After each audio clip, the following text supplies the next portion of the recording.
Hey everyone, welcome back to the next episode of the First Gen Psychologist.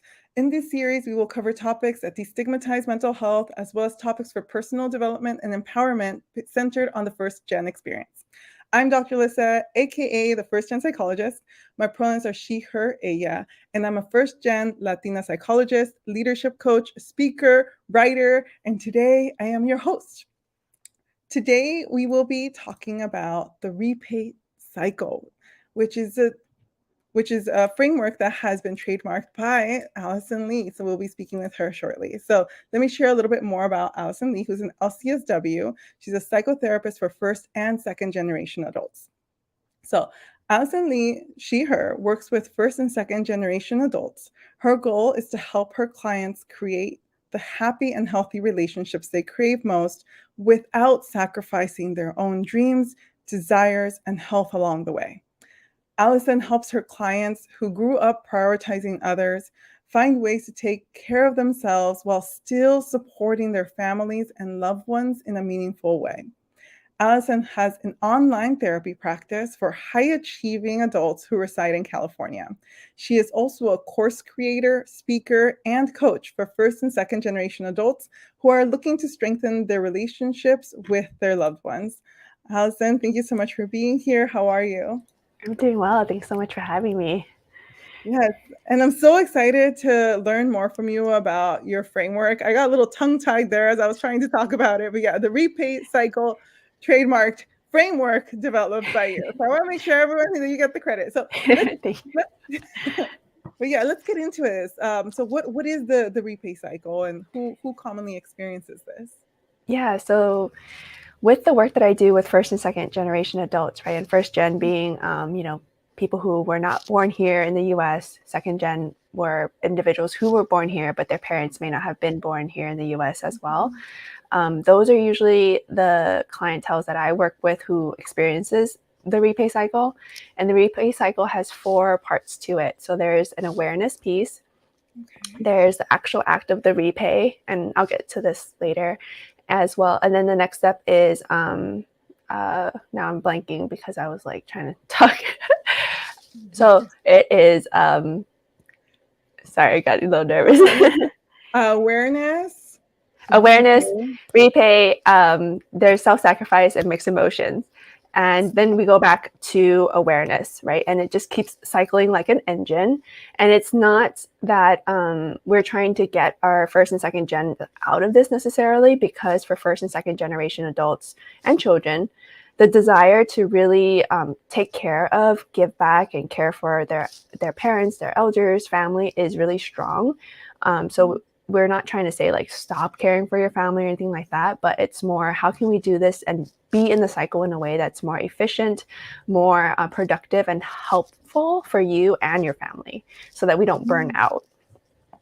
No, absolutely. So learning more about that, I guess essentially what the repay cycle is, this framework, what this is defining is this very common experience. So like in your work, you've noticed that time after time, everyone you work with, they're constantly going through this cycle, right? Well, cycle of awareness. And when we see awareness, is that awareness of their sense of self in terms of how they want to, like their sense of or familial obligations, or is there something else within that?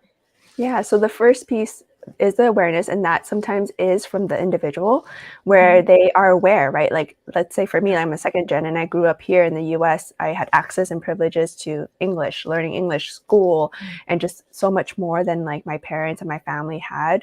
So for second gens and any children and adults who experience this, they are aware of the privileges they have, and they want to be able to support their families. Some of it could be really directly or indirectly told by the family members too, to be like, you're going to take care of the family. Like, we're expecting you to, be successful and like take care of these people. So it is the awareness from the parents and the individual. And sometimes it's a real combination of the two. That really makes the individual want to give back, which is the next step, repay. And when I talk about repay is any act of giving back to the family. That could be, doing something for them, helping them, translating, completing paperwork, driving them places, like all the stuff that is, a privilege of knowing English as well. Mhm. And not every first and second gen family like doesn't know English also, but that is one component of it. And anytime that they're giving and being emotional support, physical support, and sacrificing maybe their own dreams and goals for goals of the family, that is when they're repaying, which Yeah, leads to the self-sacrifice, right? exactly. They Yeah. end up doing it so much so that they burn out. They like don't even take care of themselves, don't even think about what they really want, what they need. And although it started off with really good intentions and we want to keep those intentions, we also want to make sure that they don't just sacrifice all their health and their well-being and their needs to support the family, because that's going to lead them to burnout, which Yes. is the mixed emotions then that they start feeling. They feel tired, they feel resentful, they feel like they are tired and just like irritable maybe all the time, but Yeah. then they also start feeling bad, feeling Mhm. guilty that they feel this way. So then we go back into the whole engine of being aware that they have these tools and these things that help the family, and then they Yeah. start repaying and it just keeps going. Yeah, yeah. No, and thank you for breaking that down a little bit more, because as you were talking, I was thinking back to just, I guess, my own experience as a daughter of immigrants, and what that cycle is like, and as well as the clients who I work with. I work with many children of immigrants, and what that experience is like for them, with the awareness of the self-inflicted or imposed expectations on what they'll be doing for their family and providing for them. I think of it, something that is almost a little bit imposed on me, is my mom always, since I can remember, has always talked about, when she starts to need a bit more help, she's been very explicit about, your elders should be taken care of in the home. She's like, you will never put me in a home elsewhere. You will take me in, you will take care of me. I will live by myself. There will be anything else, but you will not put me in. And that was a very direct message that I have received from my mother, at least. And I think about that, and I think about that often. I'm like, well, what would that look like? What if I don't have a big enough space? I live in Southern California, right? Where, let's talk about how expensive rent is, right? And thinking about, well, what does that mean? How much money do I need to make? What do I need to do to make this work? And thinking about how not all folks have to consider, how will I actually care for my parents as they age, right? Because maybe Yeah. they have other social supports in place.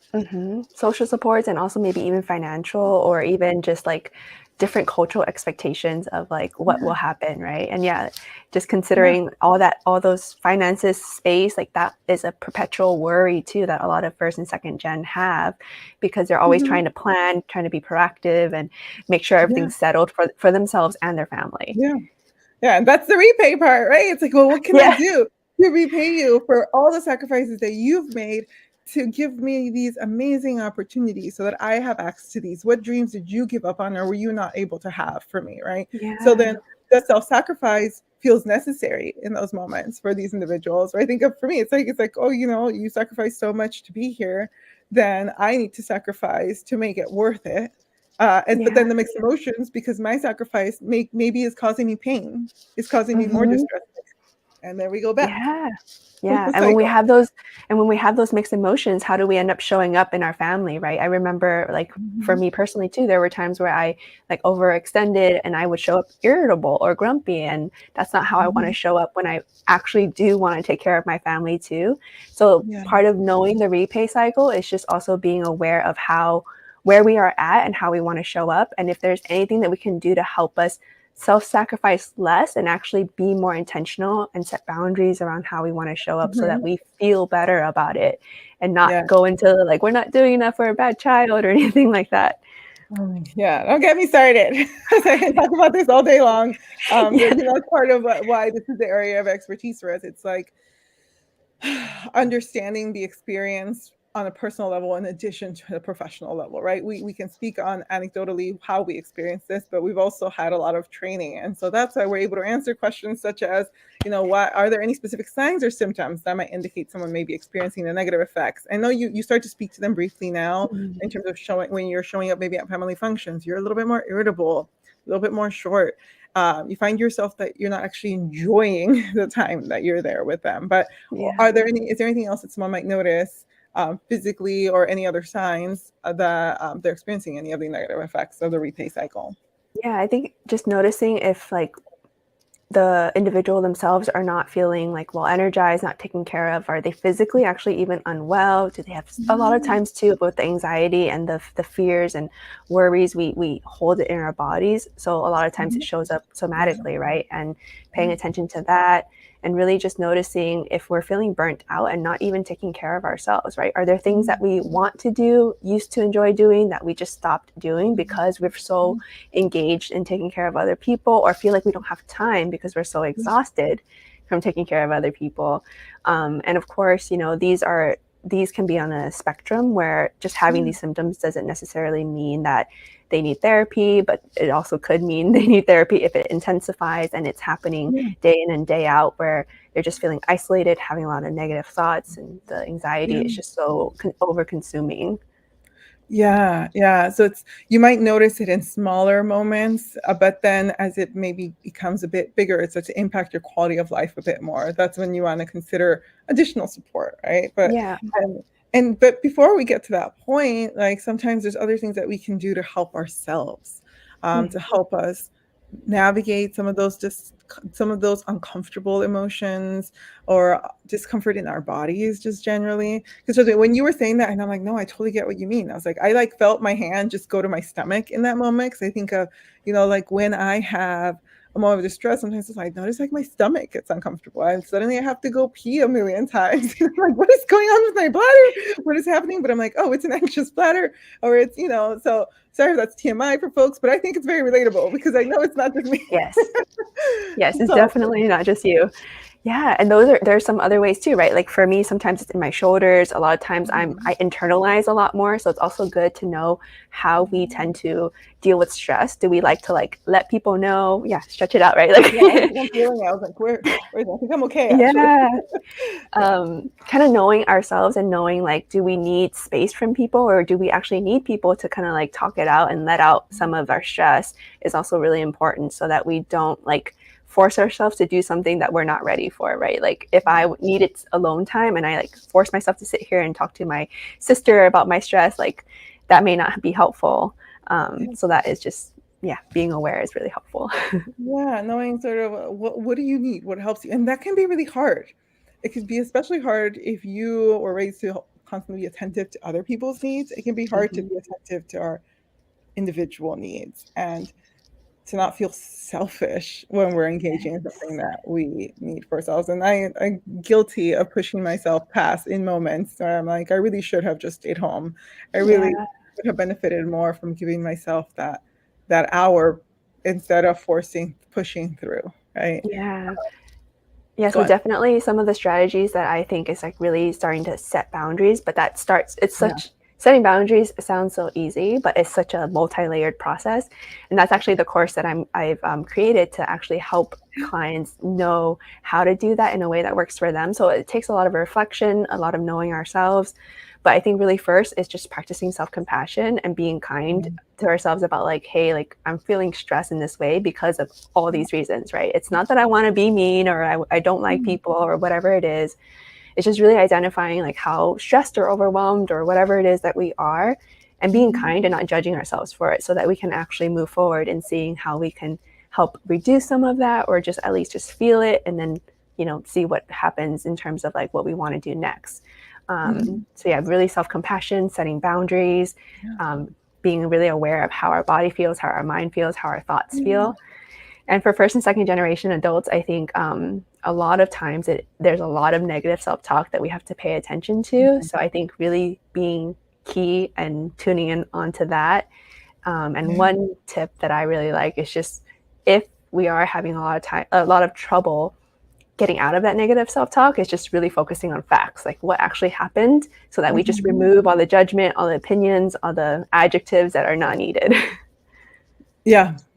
Just what is the evidence? What evidence do we have that this is true? I know, I totally get that. And I think of, I think as I was listening to you talk, just generally, I was thinking, I was like, well, what is my usual go-to strategy because in essence, we're also talking about some self-care here, right? What can you do? So, and I love that we're talking about boundaries also as self-care, because self-care isn't always what I think the media kind of makes us think about, which is I'm going to go relax, I'm getting a massage, I'm going to take a bath. And while all of those things are self-care is also being attuned with what your needs are and setting your environment up to make sure it can help meet those needs. So maybe that's setting your boundaries.